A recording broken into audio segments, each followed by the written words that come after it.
So welcome back everybody, this is Paul again, and I'm making another of my series about various kinds of beings because in my last video I really just began to touch on the subject of other kinds of beings that might exist. And that's kind of a big mystery because a lot of civilizations and cultures have talked about all kinds of strange beings.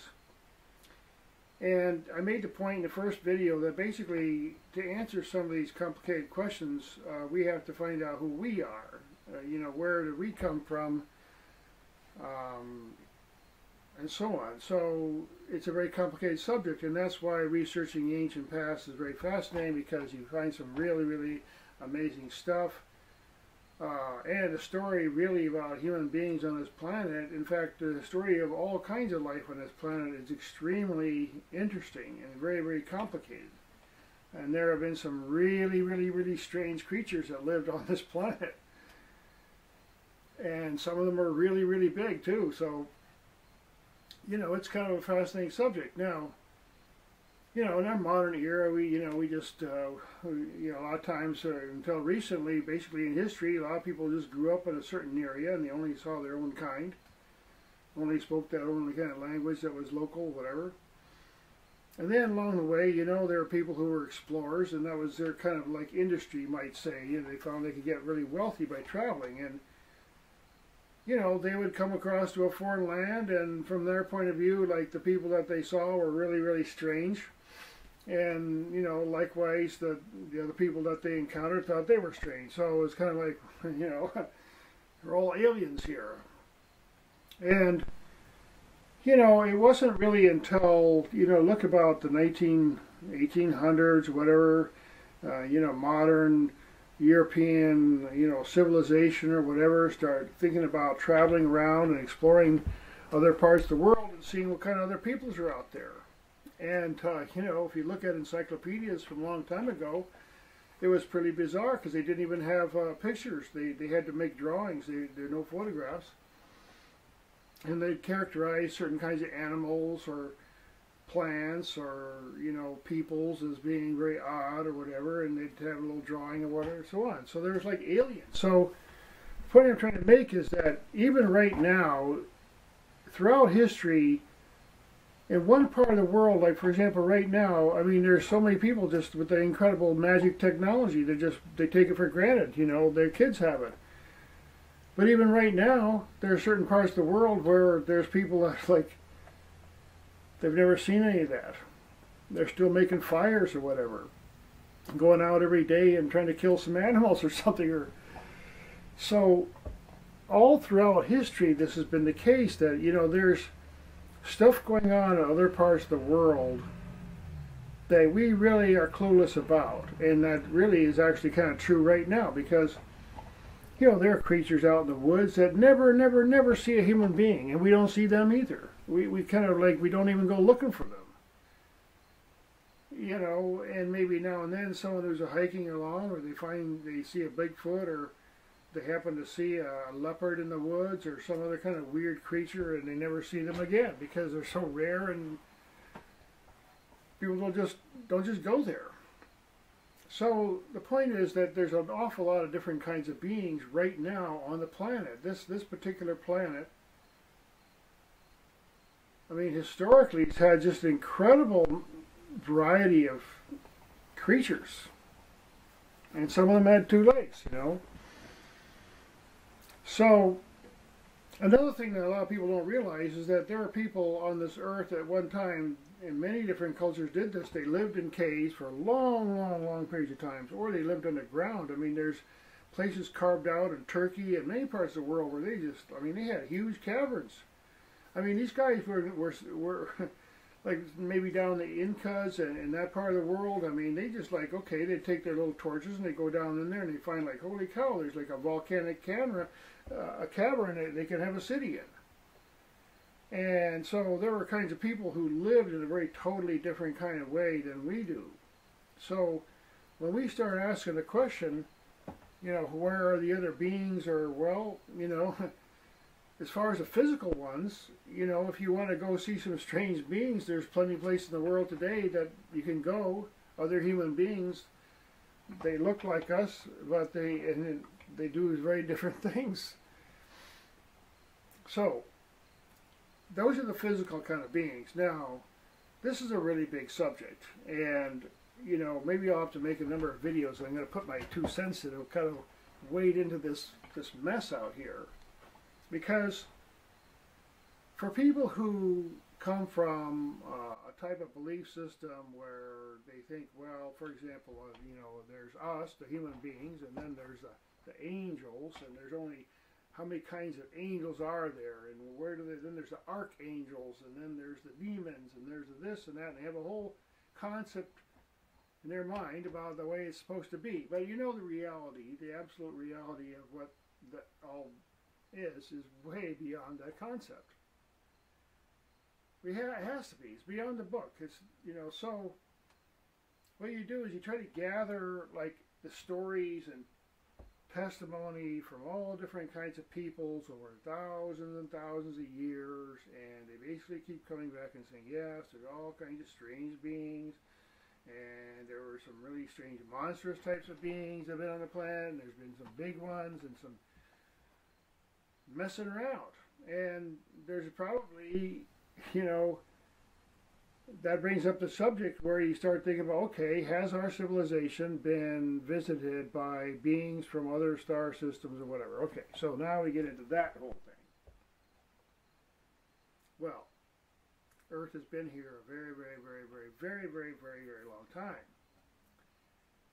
And let's say, there are other galactic systems, or let's say, let's make it easier. Let's say you pick up, like, say, the 10 nearest stars, and let's say those star systems had, like, within them some planets or whatever, and they're just like 10,000 years, which isn't that much, 10,000 years ahead of where we might be. Or let's give them even 50,000.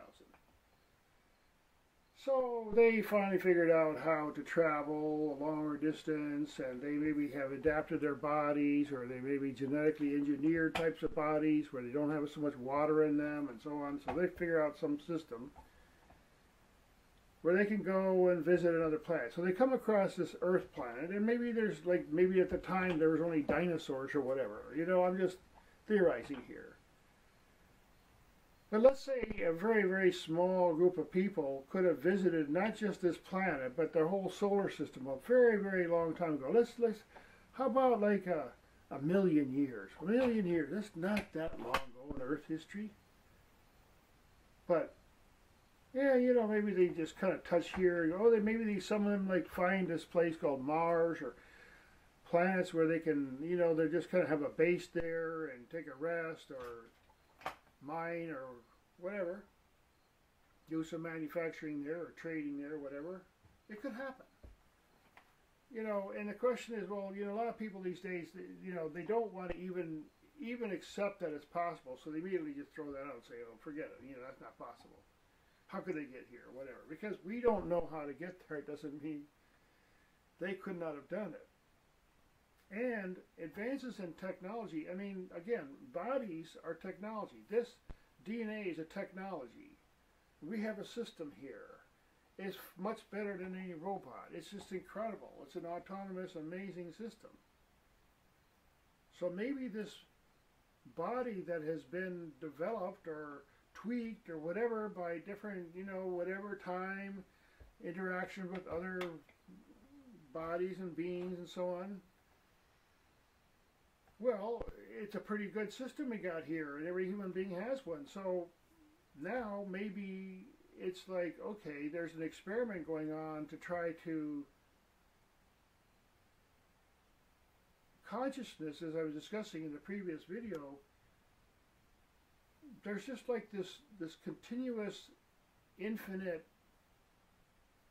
prevailing, almost like will to be, will to exist in the system that we live in, and that's how we have life. It's a hard thing for, say, the scientific mind, but there's a science to it, actually. This is what I really believe, that there's a science to living and to unfolding the human being until we become vastly more conscious. And that has been the testimony of many, many, many, many, many cultures. for a long, long time. That in fact that is the purpose of this human body. Now, whether there are other kinds of bodies that are used for transporting, why not? I mean, even on this planet, we can see incredible, weird creatures that can be frozen or hibernate or survive incredible different kinds of things. I mean, if intelligence gets involved and starts designing things and beings and bodies and that can travel long distance, and also they investigate consciousness, because that's a misunderstood science in our modern era. We're missing something here. The modern science should be investigating awareness by being reflective, by being meditative, because they get amazing, amazing insight.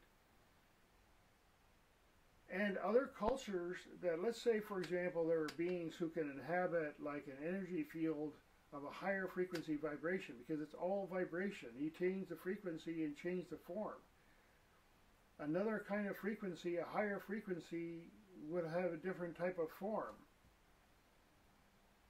But there's certain basic parameters that make that consciousness has, over the however long, billions of years, it's nice to have hands. You know, the brain, this body, this kind of system kind of works pretty damn well, you know, at least for this planet.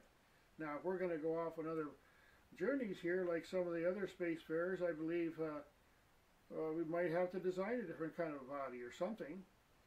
But that's a whole other subject. Now, I have to limit here to the, you know, YouTube limit and everything, but again, this is a can of worms, because if a being evolved and then they realize, okay, that this consciousness can take in more energy and more energy and more energy, refine the body, and now the body is vibrating at like a incredible vibration. This is what yogis have said. The vibration that you get to by using sound and meditation, at one point, you know, maybe the body has to go along with it and vibrate, or else it'll you know, collapse. But fortunately, we have the right system here. But just like, you know, a wine glass or something, and you have the right frequency, it'll break. And at some point, the field, because the frequency is higher than the field in which it's operating, the living being field, you might say, it has to be an organized field. Not, you know, we have a field within us, then this form shape assembles around it, you might say, you know, by power of electricity and so on, and ionization and so on, it attracts and holds in its system and does the right chemistry for us to exist here.